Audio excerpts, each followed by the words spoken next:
soyons sérieux. 4% ne transformera pas notre pays et ne nous permettra pas de répondre à la promesse et à l'engagement qui ont été donnés à nos concitoyens.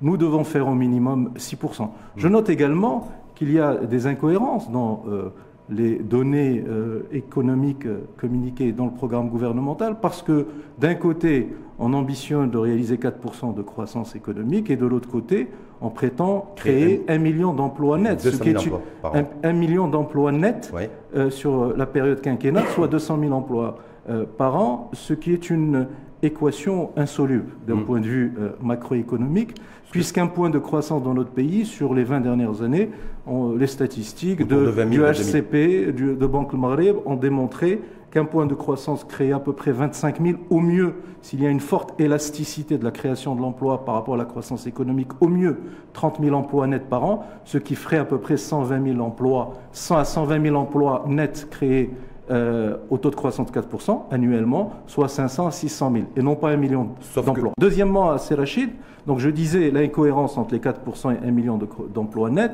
Deuxième incohérence, le gouvernement entend porter le taux d'emploi des femmes marocaines de 20% à 30%, soit une augmentation de 50%. De 20 à 30, ça fait plus 10%. Là aussi, c'est une impossibilité statistique, et mathématique et macroéconomique.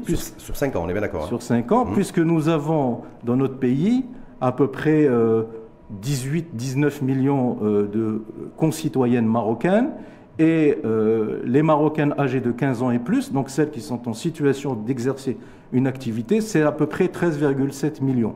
Donc 10% de cette population, puisqu'on veut passer de 20 à 30%, c'est à peu près 1 370 000 emplois. Alors comment voulez-vous créer globalement pour toute l'économie nationale, messieurs et dames, 1 million d'emplois, alors qu'en même temps, vous voulez créer 1 370 000 emplois rien que pour les dames. Vous voyez bien qu'il y a dans les hypothèses statistiques et dans les hypothèses macroéconomiques de construction du programme gouvernemental des incohérences et, disons-le, des erreurs de politique économique et de macroéconomie. Je voudrais bien que les Marocains, que nos concitoyens, que ceux qui nous écoutent comprennent bien qu'il y a des incohérences et des erreurs de macroéconomie dans la politique proposé par le gouvernement, et j'ai donné quelques exemples. Le taux de croissance, la création d'emplois est nette et la création d'emplois pour les femmes.